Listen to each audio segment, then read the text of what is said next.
Right, ladies and gentlemen, thank you very much for being with us for this event. Should UK aid help stop the boats?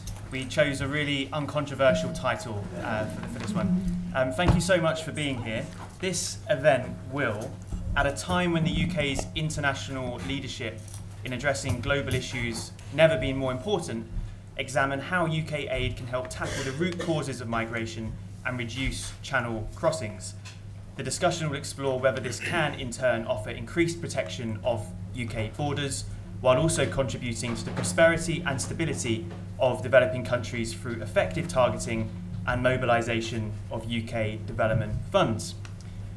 The Coalition for Global Prosperity, your host, exists to champion the UK as a force for good in the world. We believe that with a strong and effective aid budget, partnered with a strategic defence and diplomatic strategy, the UK can continue to transform lives and bring prosperity, security and freedom to those around the world who need it most. We have a top panel for you this afternoon. On my immediate right, Dr. Liam Fox, who has been the MP for North Somerset since 1992. He served as the Secretary of State for Defence between 2010 and 11, and as the first Secretary of State for International Trade and President of the Board of Trade between 2016 and 2019. Brendan Clark-Smith, MP, was elected in December 2019. He has had the opportunity to be Parliamentary Secretary to the Cabinet Office and Parliamentary Under Secretary of State as the Minister for Children and Families at the Department for Education, and he has served on the International Development Committee. Laura Kirk-Smith became the Executive Director of International Rescue Committee UK in 2019. The IRC works in more than 40 countries worldwide, helping people who are affected by conflict and crisis, including the climate crisis, to survive, recover and rebuild their lives. Liz Wallace is the UK Policy and Advocacy Director at One. Liz leads One's political influencing and policy work in the UK and has been the Global Director of One's Global Fund to fight AIDS, TB and Malaria Replenishment Campaign in 2022 and Global Education Campaign in 2021. And last but not least, Francis Laysock is a member of the Conservative Parliamentary Candidates List and has many accolades, but the most important one in my mind is Francis came with us to Jordan in the summer to meet some Syrian refugees and to see how the UK's diplomatic and defence work plays out in practice. So those are the formalities, and we'll now launch into some questions. Please have your questions ready. Once every panellist has given a chance to answer a question and offer some opening remarks, I will come to the audience. So, Dr. Fox, you just said to me, don't come to me first. But so you're going to anyway. I'm going to anyway. Yeah. So thanks so much for joining us. Getting a mint now. Please do, yeah. They're courtesy of the One campaign, these ones are. The link between UK aid spending and stopping the boats may not be obvious at first glance. You've spoken about the importance of global water security and the impact of climate change on migration patterns. Can you explain the connection between the two? Thank you for nothing. So the first thing is that complex problems seldom have simple solutions. And if you're looking at trying to find a simple solution to the boats, you're not going to find one. It's a multiple faceted problem. You've got a problem actually of the French authorities able to control boats. You've got a problem with Schengen, because if you can get to the southern border of Greece, you can get to Calais. And you've got wider global migration problems that are causing people to move. So it's a good thing to ask a Conservative audience, why do you want people to become prosperous? Why? Because my answer would be prosperity underpins social cohesion. Social cohesion underpins political stability, and political stability is the bedrock of collective security. And if you break that continuum at any point, you'll have to pay a price. So in the world, we've had a tenfold rise in trade protectionism in the past decade, so it's becoming harder and harder for people to trade their way out of poverty. If you do that, don't be surprised if more people get on a boat or there's more radicalization politically as a consequence. As one of my senior American colleagues said to me, America can't simply allowing more people to get on a boat and just come to America. I said, oh, you mean like the Pilgrim Fathers? It wasn't a comment that went down particularly well with them. But we need to understand that there is that continuum. And if we are not willing to give people the opportunities, they will move to where there are opportunities, especially if you live at a time when every young man in Africa can see what prosperity looks like on a mobile phone. And if they're not going to get access to it there, they're going to try to get access to it somewhere. So what can we then do about it? We have got, I think, the need to join the dots. We have developing countries who must have access to services if they're going to develop, whether those are financial services, legal services, life sciences, and so on. Our export shelves are stacked high with these services, and yet we can't find a way to use our aid budget to make it easier for countries, developing countries, to buy these services and improve their own economic capacity and capabilities. We've got to do better than that. We are siloed in how we think of our solutions because of the structure of government, and we need to be able to start to join up the dots. And it will be exacerbated, all this problem, with climate change. I'm not going to start going on about water because Ryan knows this will take 4 hours.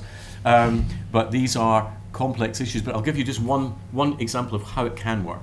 Okay, so I chair the UK's Abraham Accords group, which is Morocco, Israel, UAE, and Bahrain came together to try to diminish the tensions between them. Here's a real example of how this can work. So the UAE have lots of capital, and they decide to build vast solar arrays in Jordan. Because Jordan has a shortage of water, Israel now produces more clean water by desalination than Israel requires. It's gone from being a total parched country to having excess fresh water. The UAE give all this money to Jordan to build these vast solar arrays because Israel is short of electricity. So the Jordanians sell their excess electricity to Israel in return for Israel's excess water, which goes to a very thirsty Jordan. It is possible, if you join up the dots, to be able to find the solutions. But at present, our structures of government are paralysing us in that we think in silos. And we need to just think much more widely across government. And it is possible to give developing countries the capabilities to improve their own economic potential, to diminish the drive that is causing mass migration. Unless you can deal with it at all the different levels, you will not find a solution. As I say, complex problems do not have simple solutions. If I learned anything as a doctor, people would question that. That's what I learned. And that's true in this situation as it is in human biology. Laura, could you give us an overview of the current immigration situation in the UK, perhaps more widely, the global migration crisis? Thanks, I will do. So I work for the UK bit of the International Rescue Committee.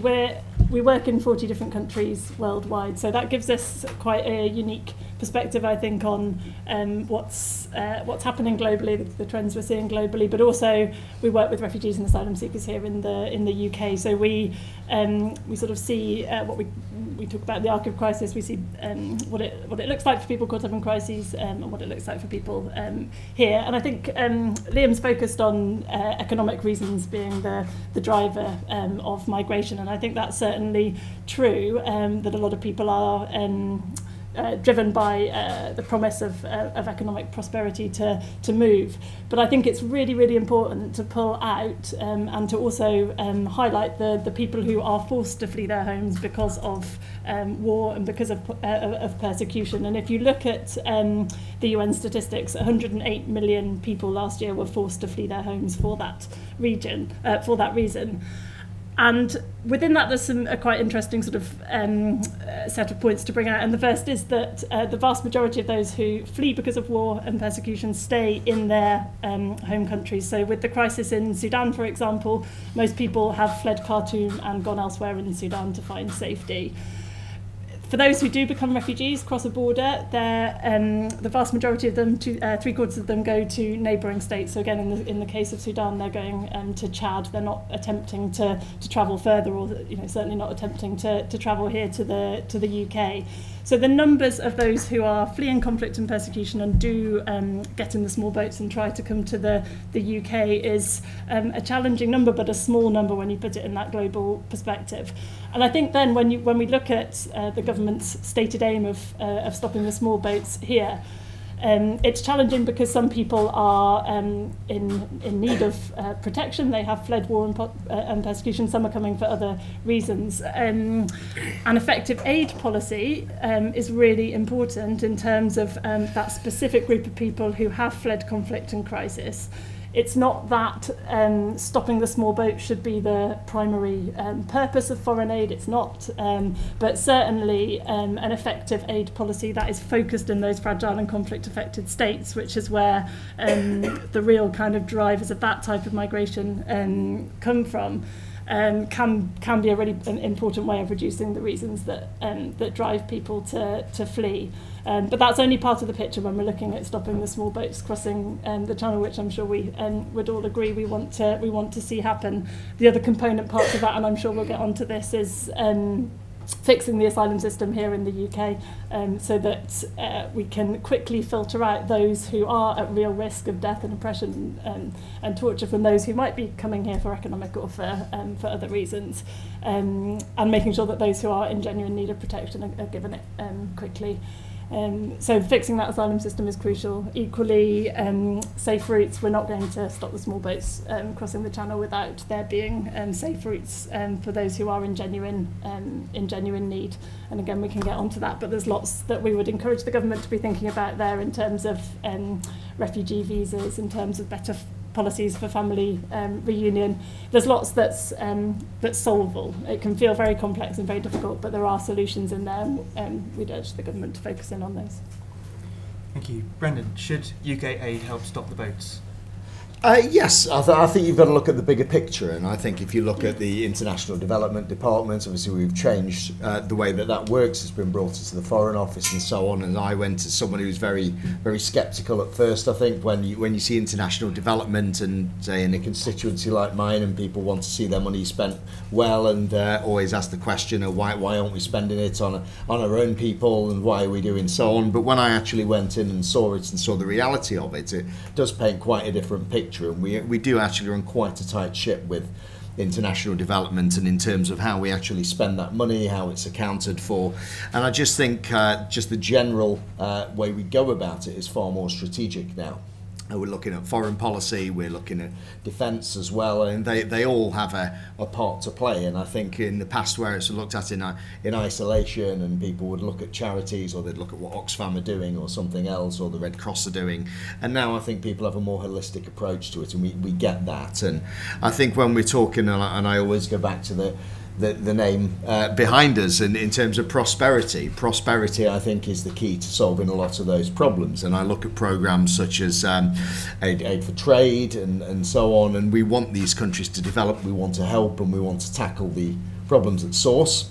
It does concern me, I think, when we look at the boats. I think we see a lot of working age men that are there, and people who are aspirational, and as an aspirational person myself, it's why I joined the Conservative Party. I get why people want to have a better life for themselves, and you'll have the emerging middle classes, you have people who want to emigrate here as normal, but then there are people who maybe the system doesn't fit for them, and they want to find a way around that. So for every country that we have where there are genuine legitimate reasons for people to want to seek asylum, we'll also have men coming across, generally men, from countries such as, say, Albania, where there isn't a war at the moment, or there isn't any climate change implications and so on. And I think it's important we get that right, because we don't really want to be spending this money that we want abroad to develop places on domestic things or hotels or other things like that. We want to be spending it at source. We want to be helping people develop. We want to be seeing British companies going over there doing that, so there's some mutually beneficial things there. As so many of these countries industrialise, again, how they have their power. We've got things such as SMRs that we developing, maybe we can look at helping some of these countries with those challenges. So I would just say a bit more of strategic working with it. If we don't solve the boats problem, again, that gives us less money that we're able to spend on things like international development. So I think there's a fairness argument that's there. And I think if you can say to people that your money is being well spent, same as asylum, we've accepted people from Ukraine, from Syria, from Afghanistan, from Hong Kong. So we do have those legal routes in that sense, and we do have schemes. Now, whether we say that we'll only accept people from certain countries or we have a cap or something like that, you could maybe look into. But if the problem is still going to happen, you're going to need a returns policy. You're going to be able to have to say to the ones that you do reject, there's got to be a way that they have to be returned. And if we're unable to return people, then that's obviously going to hit our budget. So my concern is I want to see a thriving international development approach from us and strategic, and I want us to be spending that money in the right places and helping these countries. And I don't want to be having to spend it on things such as stopping the boats. So I think you can solve one or you can get towards solving one, and I think it'll help us a lot with the other situation as well. So it's not an either or, it's a holistic approach. So I think we're going in the right direction with it, but obviously the small boat situation is something in the last couple of years that's really developed and globally, as well as we see in the United States or Lampedusa or other places as well. So we're tackling it, but I still think there's more room, and as Liam said, there's no magic bullet, there's no individual one thing that's going to solve this problem, so we sort of need a multi-layered approach to it. Thank you. Liz, Brendan touched on an important point. A large part of the aid budget is currently being spent by the Home Office domestically. I know One just produced a report on this. Could you speak to its findings and recommendations? Yeah, thanks Ryan. So just a very quick introduction to One for anyone who doesn't know us. We're an international development organisation focused on ending extreme global poverty and preventable disease. And one aspect of our work is to scrutinise the quality and quantity of the aid budgets in the countries that we work in. We're not an organisation that works on migration or refugee issues as IRC does, but as we've seen this huge increase in the use of the UK aid budget on refugee settlement costs and asylum seekers in the UK, we've been looking much more closely at how the money is being spent. So on Friday we did indeed publish a briefing we titled Getting a Grip, which looks at in-donor refugee costs and the UK aid budget, both the government's current approach and making a few recommendations for how we think the situation could be improved. So first of all, on the current state of play, last year in 2022, in-donor refugee costs amounted to £3.7 billion, and that took up 29% of the UK aid budget. And if you discounted in-donor refugee costs, then actually our total UK aid budget still fell by just over 16%. So in-donor refugees costs significantly increased from 2021, when they came in at £1.1 billion to £3.7 billion last year.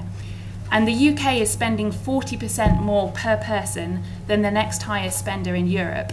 And the amount that the government spends per person has more than doubled in the last 3 years.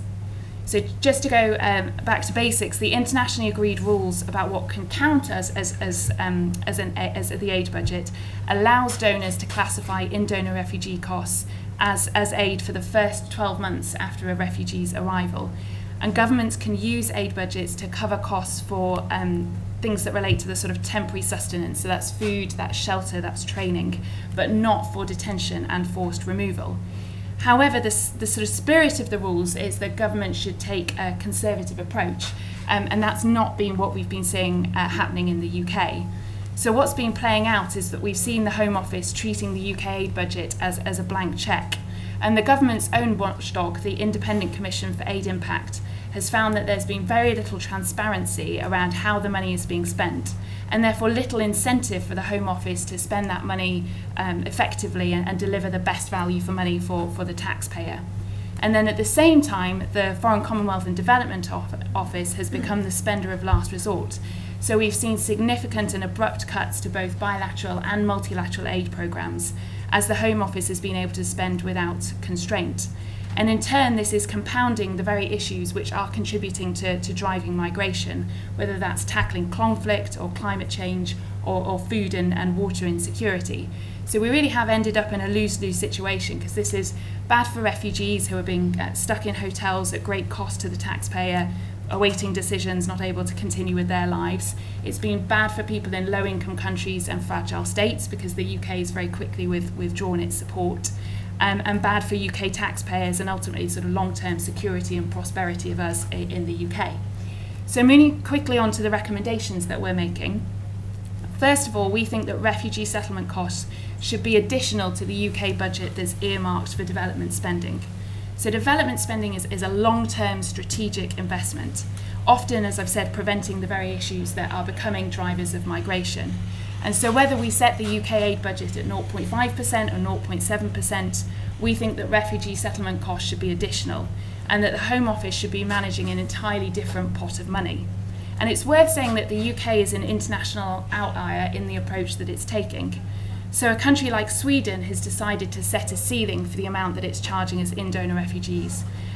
So it is counting it towards its aid budget, but for this year they've said that they'll spend no more than 8% of their aid budget on in-donor refugee costs. In the case of Australia, they are counting in-donor refugee costs as an exceptional cost, and they're not counting it towards their aid budget at all. And in the case of Germany, they are counting it as aid, but they're making it additional to their existing international development envelope.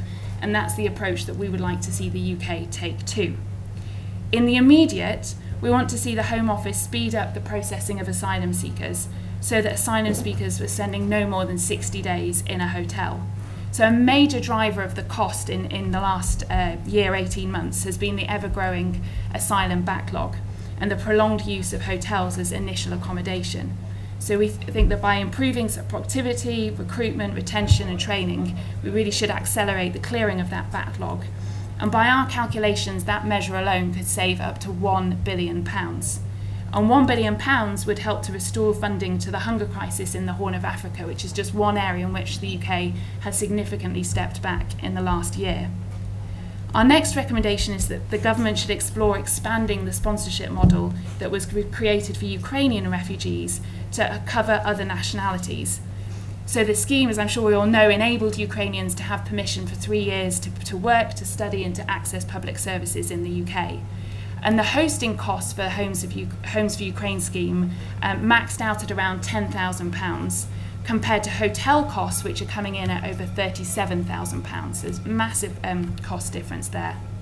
And the final recommendation we've made is that really it should be the FCDO that undertakes an urgent review of the UK's methodology for how it's reporting in-donor refugee costs, to ensure that there is complete transparency and accuracy. So ICAI has noted that the government's use of modelling in order to do its calculations, instead of reporting actual costs, has carried real risk of over-reporting costs, and some of the numbers are still quite fudgy. So again, this is in contrast to other donors that are really digging into actual measurable costs. And a major review will enable not just greater clarity, but much better forward planning as we aim for a much more sustainable solution. Thank you, Liz. Francis, at some point next year, could be the autumn, could be May, could be January 2025, you will knock on doors and try and persuade people to vote for you. If the issue of the small boats comes up, will you, how would you answer the question, should UK aid stop the boats?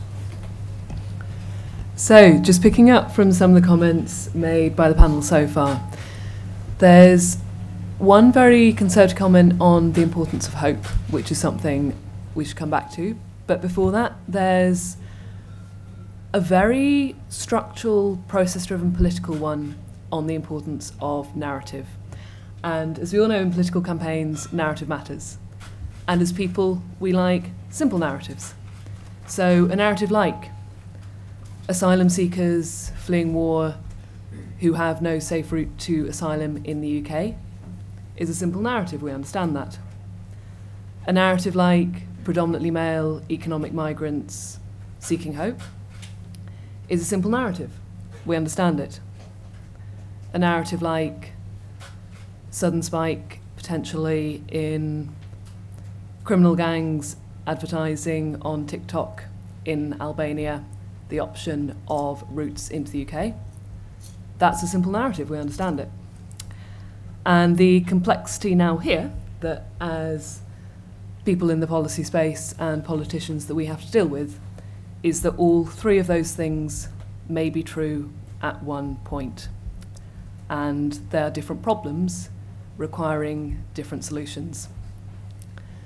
So when we are out knocking on the doors, I'm fundamentally an optimist in the sense of making the case on aid, of making the case on development, of making the case of bang for buck, that actually there is a reason why £1,000 worth of development money spent in a developing country can have a transformative difference in a way that £1,000 spent in the UK can't in the same way, and that for the future prosperity of Britain, there is a powerful argument in our own interest for that. But also, and this is, again, speaking as a campaigner, as someone where you spend the time out on the doors, we need to be able to acknowledge some of the realities. We need to be able to acknowledge, say, for example, that if we've got a development budget, that the bang for buck argument doesn't apply if we're subcontracting that money out to Serco on hotels for asylum seekers because the Home Office can't process them. We need to be able to acknowledge points like, actually, that I think it's something like 85% of people who come across on small boats are men. And I think if we as adults are able to stand on the doorstep and acknowledge that, I don't see the picture as necessarily being as dark as it is painted. But the complexity is, I think, has been highlighted by Liam and Laura at the very beginning. Narrative really, really matters. And on an issue like small boats, there are 3, maybe more, streams of policy questions, multifaceted problems that we on the doorstep are putting under one heading in 2 words. And it's never as simple as that. Thank you, Francis. I'm going to come to questions in a moment, but before I do, I think we should take some of these points head on before we go any further. Laura, could you tell us, are a majority of the individuals coming over men? Could you say, if that's the case, could you say perhaps why that is? And then Dr. Fox might come to you after Laura, if that's okay. Then we'll take questions if no one else wants to come in.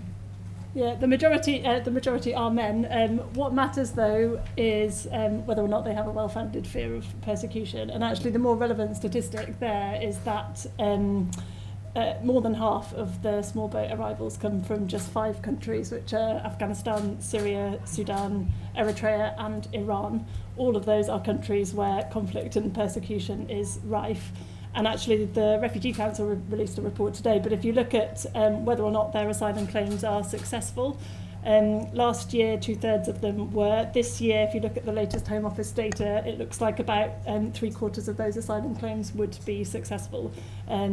So the point is that these are people who come with a well-founded fear of persecution, and that is proven to be correct by the government, by the Home Office itself.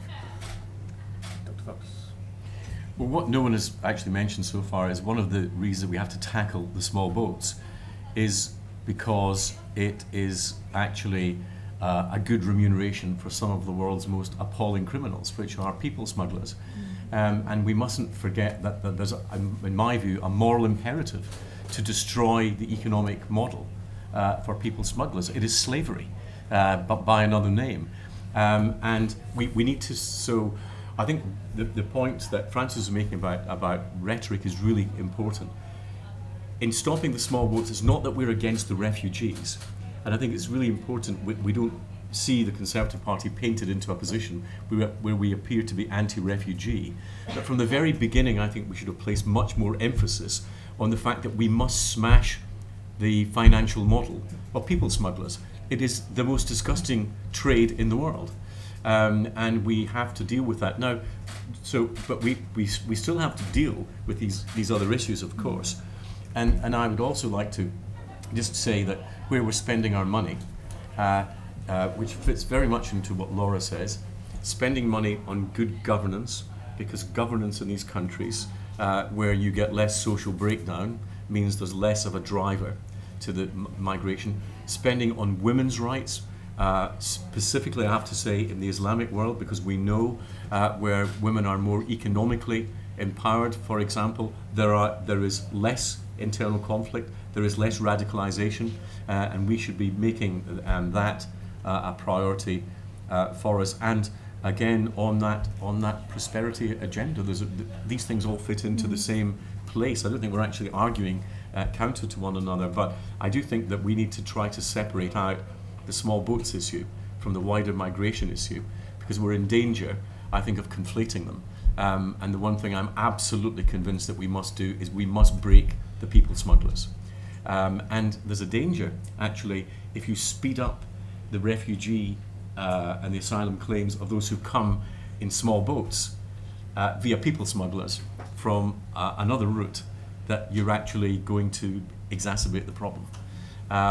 It's a terrible problem for us to have, but we've got to be very realistic about it. And I hear all the other arguments, but for me, the one that's paramount is that we have got to stop this vile trade in human beings, and basically whatever we have to do to stop that. At the same time, we've got to find other mechanisms of dealing with genuine asylum seekers. But to simply say, because you've got a right, if you like, to get on a small boat, that makes it okay. It doesn't make it okay, because the model's vile. Let's have some questions. Andrew in the front, and then person next to you. Why can't you just let asylum seekers buy a Eurostar ticket or claim asylum at Calais? That would certainly stop the boats. Take a few at a time. Thanks. It's Emily from Safe Passage. A really fascinating debate so far, thank you. And I just wanted to pick up on something that Liam Fox was raising around the people smuggling. And we totally agree that people need a different way to be able to move. And at Safe Passage, we have teams, for example, in northern France, working with children on family reunion applications. But the reality is that the safe routes that we have are so slow, broken, that they're just not working. And we struggle to keep children in the system because their cases take months and months, and the smugglers say to them, we can get you to the UK in a week. So we just can't compete with their, frankly, quite effective business model. And so I just wondered whether any of the panelists had any comments on safe routes and, I guess our recommendation that they be scaled up and new routes be opened. And one more for now. Any of us? There was lots of hands up. Yeah, Benny. Thanks very much. I didn't have my hand up, but I thought I'd take the opportunity. So a couple of hours ago, Ryan, you were interviewing Andrew Mitchell, and he was making the point that when he led the effort for the UK to host Gavi's replenishment, Gavi, I should introduce myself, Daniel Thornton, work for Gavi, which funds immunisation in developing countries. Andrew Mitchell led the effort to raise funds for Gavi in 2011, and it was a very, very successful effort, and it's saved millions of lives as a result, and I think contributes to stability of the countries where these vaccines are used. He was making the point that the UK led that effort, and I'm looking at the hashtag you've got behind you, Britain leads, and Britain as a force for good. And I'd be interested in the panel's views on where the UK can lead in international development. Because one of the other points he made was that 83% of the British population, according to a poll that was done at the time, supported Britain leading that effort. And it seems to me that, in as far as there's a political challenge around international development, a key kind of part of that narrative, to use your word, is Britain leading the efforts. Thank you very much. So we've got a final question here on British leadership, a question on safe routes. We had a question. Can the Eurostar? Do we need a more robust? Yeah, that's it. So let's start on the right, my right, and move across. So Laura, can I start with you?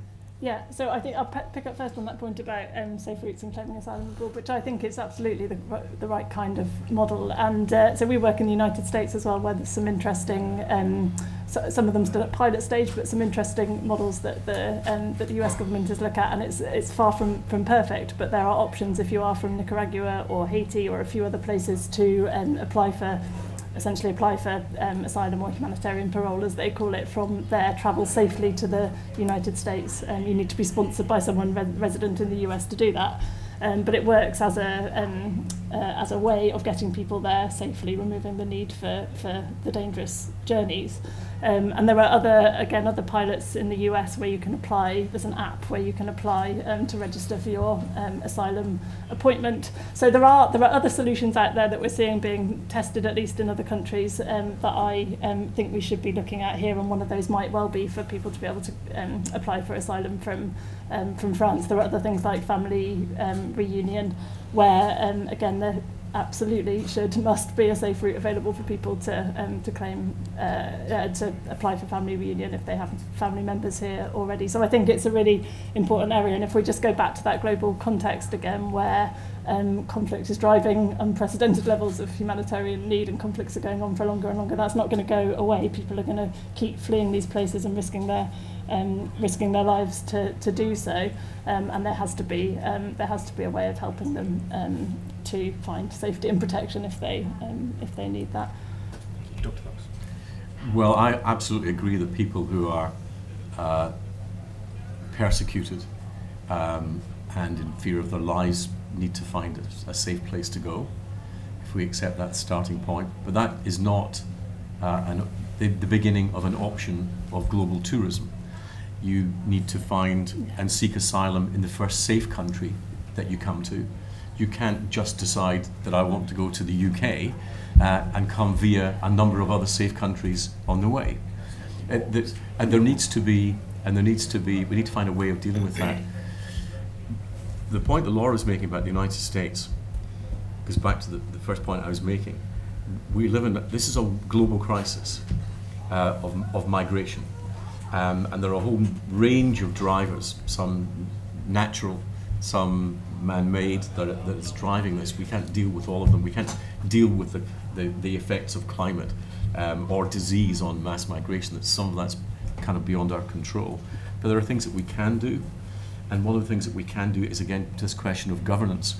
And it was just something that Laura said reminded me of a conversation with an African leader that I had during the CHOGM, last CHOGM conference in London, who was talking about corruption. And I said that you've got to move away from this concept of corruption as a human failing. Corruption is not a human failing. It's not that people in Uganda or Kenya are any more corrupt than anywhere else. Corruption is a feature of systems failure. We don't pay people for services because they work. You pay people to get round services that don't work. Where you've got good governance, you get less corruption. And sometimes I think that we don't quite grasp some of these concepts. It's not that people in any one country are any worse than anywhere else. It's just that they live in a system where it is broken. So I think that by fixing some of these elements of governance, and we're very good at that. Britain has shown that we can help with improving governance through our aid program. I think that's extremely important, because unless you actually deal with the causes, however difficult it is and however long it takes, you'll be in a permanent migration crisis. And with the best will in the world, you can't have half the world moving to the other half of the world. You actually need to be able to find ways of diminishing that flow. You might not be able to stop the flow, but you can certainly diminish it. And the other thing I would say is that in this country, I think that we've kind of got the debates 180 degrees upside down, because many of those people who are coming via the people smugglers, who need to be stopped because of breaking that model, are actually many of the people who you would want to have as migrants to the country, because they are people who are seeking to be actively involved economically. And I think we need to ask ourselves whether our balance between legal migration and who's coming in through the legal migration route and who's coming in through the illegal migration route, whether we've got those the wrong way around in terms of how we think about our future society. In terms of the question on areas where the UK should be leading in international development, I mean, it's great to have the question from Gavi, because I think global health it's not the only, but it's a really standout area where the UK has demonstrated leadership. And Gavi, as you said, the UK's been a lead contributor to that. I think this year they've hit the milestone of immunising over 1 billion children since it was set up 20 years ago. And the story is great around the economic development impacts as a result of that, to go back to the point on prosperity. So I think it's around $150 billion of economic development in the 70 countries where Gavi operates. The counterpart to that is to go back to the kind of impact of the UK aid cuts. Last year, there was the replenishment of the Global Fund to fight AIDS, TB and malaria, and the UK cut its contribution by 30% at the same time that most other members of the G7 increased. So it has been impacted by the aid cuts. But of course, also the UK's contribution to global health isn't just about our overseas aid budget, it's also about our British science, our British expertise. Fantastic news this afternoon that the UK has yet again played a part in really big progress around the malaria vaccine, which will go on and save tens of thousands, probably millions of lives. The other thing I'd say on the UK leadership is where we'd really like to see the UK get back to is really kind of restoring the integrity of the UK aid budget. And we have seen sort of issues around the kind of quality of UK aid, and it's not just around reprioritising and getting back to spending that aid budget in the lowest income countries and fragile states. But what comes with that is the convening power that in previous years has enabled us to host moments like the Gavi replenishment and get other donors to step up as well. Brendan. Thanks, yeah. I mean, I think in terms of France, it's a cooperation issue there, clearly, and we've tried to work together with them. Yeah, we've spent a lot of money, and there is some cooperation. I think they can do better. I think from their perspective, obviously, if people are continuing to make that journey and it no longer becomes their problem, I think that is still an issue. I mean, you could look at other countries. Belgium seem to do very well. I mean, I think there's further to go, certainly, in terms of the issue that we've got there in terms of dealing with it. But what I'd also look at, Suella Braverman has hinted at this as well, we'll look at international agreements, and people have spoke about Geneva Convention and what we actually class as a refugee, and does it need modernising, does it need bringing into the modern era? Now what I would say with that is I think actually a lot of the key to this still lies with a lot of our domestic legislation as well, and I would say we look at ECHR, we look at other things, we're waiting for what's going to happen with the Rwanda verdict, and that's in our Supreme Court. That is our own legislation there. And I would actually go back to 1998 when the Human Rights Act is coming in, and I think we have to remember we are still operating under the framework of a lot of things that were brought in before. And certainly since we've come into government, obviously first of all in terms of a coalition, and then in terms of having a referendum, and then of course issues with the majority, and then of course we've had a pandemic as well, and we've never really, I think, got to undo what I would call the damage of the Blair era. And without blaming that completely, I still think we're suffering with that with our legal system. So I think fixing that would actually go a long way, and certainly as a deterrent that we provide in. I think, as Liam said, what we don't want to see is large portions of people from the world suddenly transfer into other parts of the world. We want to make the places, we want the places where they're living to be prosperous, and we want to see the globe developing. We don't want it to just be the West again and taking off while everybody else is falling behind. We want to help nations develop, and that is key to what we're actually doing. In terms of the UK, in terms of our position in the world, it's something we've always been very proud of, and we have philanthropic nation. I believe that we've gone out and we've done a lot of very good things. People do this country down quite a lot, but I think the fact that people still want to come to Britain actually goes quite a long way. So we maybe not doing everything quite as badly as people say we are.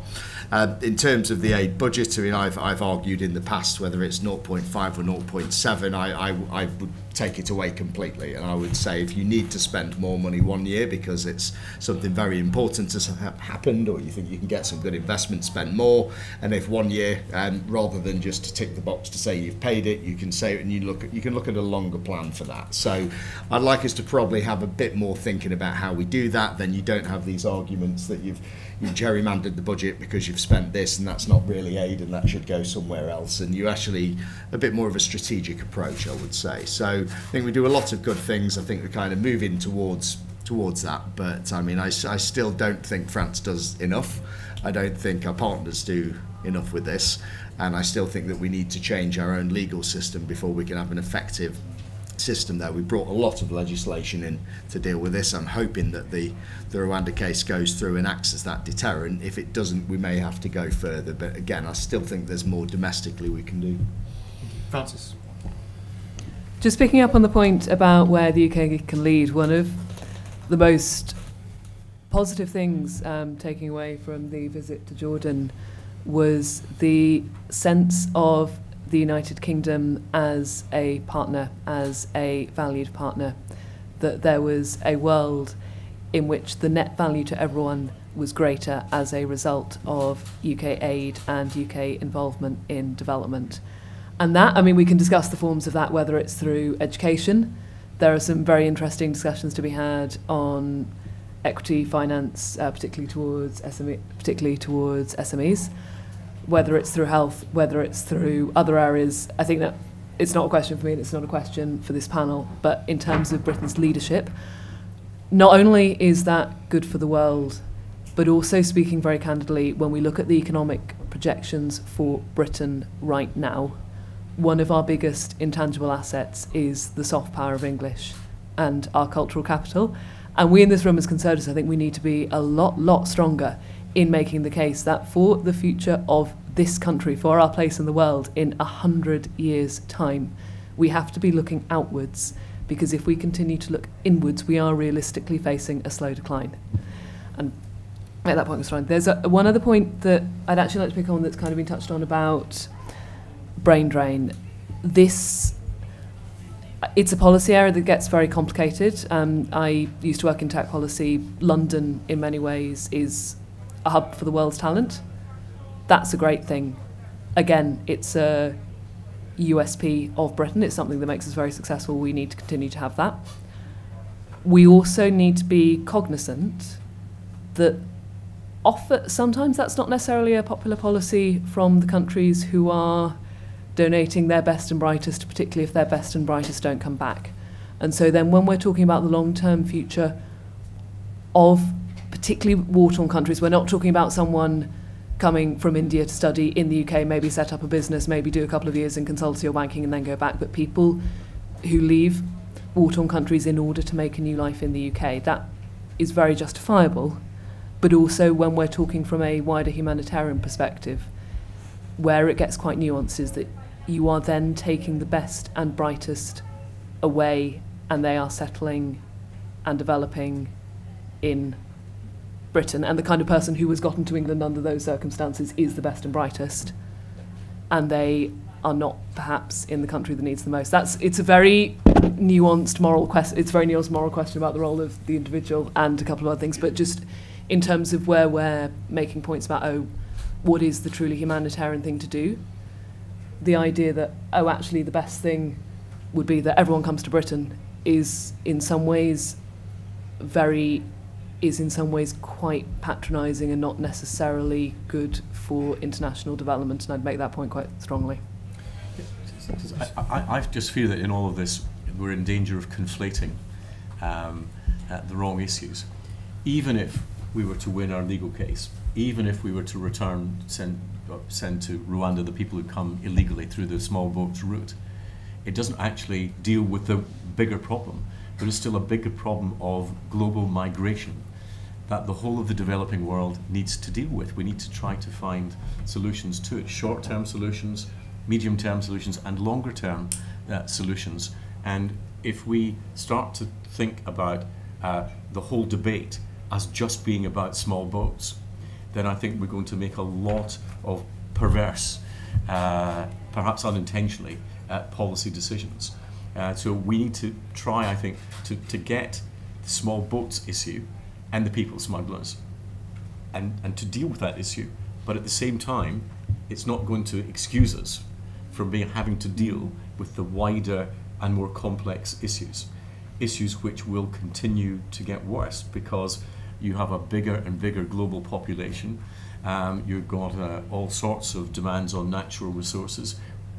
Add to that the impacts of climate change, and you're going to get a continuing and worsening debate. And it seems to me that we actually need to not focus on these smaller short-term issues, however important they are politically, and we have to give more of our consideration to what we will do as part of our global responsibility. And it can't simply be that some countries are asked to take all of the world's migrants and others get away with taking none. But how do we do that in a rational, legally based and decent way? These are the big issues that we do need to talk about and we need to think about. And don't get me wrong, Ryan, it's not that there's anything wrong with this particular conversation, but I just do fear that if we think that the whole migration debate is about small boats, then we're, as they say, missing the boat. Can I just come in on that? I think that's a great point, and we look at illegal migration, but net migration, and look at the rise in that, and particularly something like student figures, where bringing dependents over and from certain countries and linking in with brain drain and so on, and that's something that's going to be a big problem. As I said, when you rip out the middle class from some of these countries, it's great for us to get extra doctors or extra engineers or whatever, but what is filling the gap there? And I think that is also, as kind of the elephant in the room in that sense, in that we focus in too much on the boats, as Liam quite rightly says, but there is a real issue there with the brightest and the best, which of course we do want to attract to this country, but we don't want to take everybody's at the same time. We've got time for 3 quick questions. Sir in the front row, and then I'm going to come to you. Thank you. Just a note of encouragement. Britain has led the way in refugee resettlement with the Homes for Ukraine programme. 185,000 Ukrainians are in the country. About 150,000 have come through the Homes for Ukraine programme. A lot of the Ukrainians that came didn't come to the UK as their first safe country. They came via Poland, or some Germany, some Romania. So we have a kind of a little bit of a double standard about the whole first safe country piece. But to encourage you, the model does save a lot of money. It also allows people to have a soft landing. Every mealtime is an opportunity for language acquisition or cultural orientation. We batted this over to the US, and they took on our Homes for Ukraine scheme and have added to it by allowing people from South America to come as refugees under the same model. We haven't done that, and I'd love to see us do that. For example, for families from Sudan, there are lots of Sudanese families here, well-established families in the UK, who would love to sponsor their families to come here in the same way we allowed Ukrainian families. And they're offering to pay for the flights and have no recourse to public funds. It's a genocide going on in Darfur, and I don't think we should turn away. We should offer them an opportunity like we did our Ukrainian friends. Thank you. And then just blue jacket. Yeah. Thank you very much. First, it will be a question, but I want to just thank you. This is the best panel I think I've heard so far here. Thank you very much. It's my first time at an event like this, and what you're saying is wonderful. My question is, why is your party leader, our party leader, having small boats as one of the main things? In terms of public opinion, it's a disaster. I'm sorry. I'm French, born in Russia, grew up in America. I have an outsider view. It zooms onto small boats with nasty men coming from countries. That's what it looks like to the public. What you're saying about the profound cause of it is what it is. It should be settled there in the countries with help. So it's absolutely right. Why isn't the narrative not being turned around by the government? And also, in terms of the head of the Home Office and the way she speaks about it, and the Rwanda solution, which also seems absurdly strange for Britain. I'm talking here as an outsider looking at Britain with great respect. So why is that not dealt with by those of you who are within the political establishment? And very last question, in terms of the journalists, the people who create the public opinion, why don't you speak to them more about the real causes? Because they too zoom on little boats and all the totally irrelevant actually things, but the real issues are behind. One more very quick question. Any hands?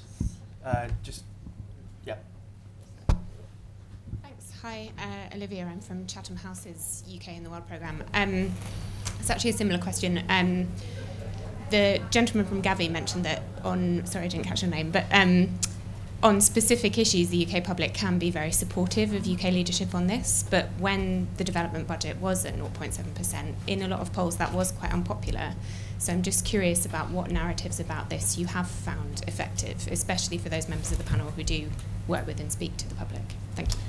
Great, so we have about 45 seconds for each panellist to respond to those and to say anything that they have left unsaid so far. We've got the Homes for Ukraine scheme, could that be rolled out to other nationalities? Small boats, why is that the rhetoric that we're hearing? And the final point around 0.7, and you just asked the question, so we're all familiar with it, even if I can't read my own handwriting. Laura, let's start with you. Okay, briefly. Great question on public opinion. We've done some very interesting polling on asylum seeking, asking British people to put themselves in the shoes of asylum seekers. If they had to flee their homes, would they want to choose where they could seek asylum? 2/3 of them say yes, they would, which I think is worth us bearing in mind. I mean, I would challenge some of the points that we heard earlier. You don't have to claim asylum in the first safe country that you reach. In fact, though, more people do claim asylum in France than they do here. I think we missed that. Perspective, but I think public opinion is interesting and certainly not reflected in the political narratives. And then just one brief point on the Homes for Ukraine scheme, I think is an excellent example of where, if there is political will, we can get a resettlement scheme working effectively. And that's what we'd love to see more of those resettlement routes where that aren't nationality specific, like the Ukraine one, or we're talking about Hong Kong, but that are there and are in place for whoever may need it at any given point, depending on where crises happen.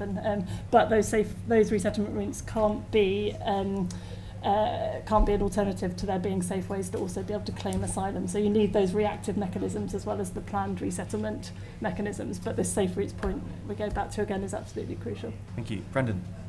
Yeah, I mean, I think there is some merit in the Homes for Ukraine type scheme. I think you would have to have a cap on it, and then I think the problem then becomes, what about the people who are over the cap, and it goes back to returns again. Yeah, if we were able to do that, then it's fine. But the problem is we're struggling to send people away who don't necessarily meet the criteria. So I think that would have to be dealt with as well. But I mean, certainly in terms of how many refugees we accept, I think even some of the more hardline people on the issue would open to an idea of a certain number and a fair number. In terms of the actual narrative of it, there'll be some communities, whether it's hotels that are full or public services, or they'll look at the cost of it, and then as the cost of living's going up, I mean that does influence public opinion quite a bit. Where I am, it's middle of the country, it's nowhere near the coast, there's very little immigration, and it's probably the number one issue that I get emailed about, because it's the taking back control idea, the idea that you control your borders, and it's a fairness thing, and the optics of it just look dreadful on television. So I think it's combating that, and it's the same argument on the doorstep. Some people would say, just completely scrap foreign aid in total, and then you have the argument about what it's used for, and if you can make that argument properly, and it's an investment, and you change the language that you use, then I think you can get the public more on side. Thank you. Francis. So, a lot to cover in 45 seconds. Just to come on to the point about narrative. The problem was, look, in a cost of living crisis, if people are struggling to feed their children, struggling to buy school uniforms, it is just difficult to make the case for foreign aid, and that's non-disputable. So on that, you need to be able to do two things. You need to be able to first be able to make the case on what we are doing to tackle cost of living. There is no point in politicians talking about foreign aid if we haven't been able to cover those bases first, and that's particularly true having conversations on the doorstep. The second is on international development. There is possibly a space for making a stronger case of what's in it for us, of why we're doing it, why there is a collective benefit, but that's a much longer national conversation. But for me, I mean, within politics and policy are two slightly different things, and they do get confused with a lot of these conversations within the policy space. But we also have to be fundamentally very cognizant of the fact that, look, if someone's got discretionary income, then we can have the foreign aid conversation. When you're on the doorstep talking to someone who is struggling to feed their children, that conversation just has to come first. Thank you, Liz. It's great to hear the endorsement for the Homes for Ukraine scheme. I guess completely agree with you, and I think it's really striking that so many people, I think it was around 88% of people who gave a home to Ukrainian refugees said they would definitely do it again. And it's good the government's recognised that that scheme was a significant success. So, like you, we're really keen to see it expanded. And just on the question around making the case and the kind of the narrative, I guess our experience, both kind of through public engagement, but also just looking at polling and focus groups that many of us do, is it's always the moral case that gets the most buy-in. So we should be giving overseas aid because it's the right thing to do, and we can throw in complementary arguments around building our national security, economic prosperity, health security. Often those are arguments that actually might win more in Westminster, but yeah, first and foremost it's the moral case. And I just wanted to add in that I think what would really help, and what it feels like it's been a long time since, is that we've had a Prime Minister stand up and make an unresounding positive case for our UK aid budget. And it's really good to hear that the Prime Minister is going to be part of the food security moment hosted in November, will be part of the launch of the White Paper, and I optimistically hope that that's the moment that he will make the really positive case, because I think that will help a little bit with making the case to the public. Thank you. Dr. Fox, final word. Well, I think that the narrative does matter in politics, because politics is about stories, not just about policies. And I think that we've got to be very careful that we're not seen to be anti-migrant, anti-people who want to flee persecution and get a safer and better life for themselves. But I am absolutely clear that we must be totally against people smugglers. And that is a very important distinction for us to draw. I think we've not been given enough credit for what we've done with people from Hong Kong. They've not really been mentioned. That was a huge undertaking by the United Kingdom, something we should be very proud of in terms of giving global leadership on that. But ultimately, we've got to be very careful in this wider debate that we're not dealing with the symptoms rather than the causes of the problem.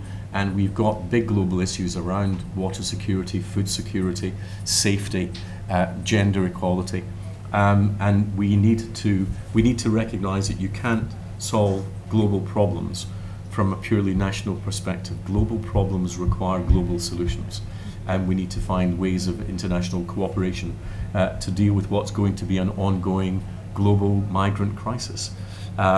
Whatever the courts say about Rwanda is not going to change that reality. And so I go back to the very first point that I made. There is a link between giving people a better quality of life and greater prosperity, and their social cohesion, their lack of conflict, and ultimately our own security. If we can politically make the case sensibly, and I think compassionately, that these things are linked and therefore we have to deal with them all together, then we get into a much better political place than I think we've sometimes been in. Thank you all so much for being with us and for your questions. That's the end. Could we show our appreciation for our superb panel?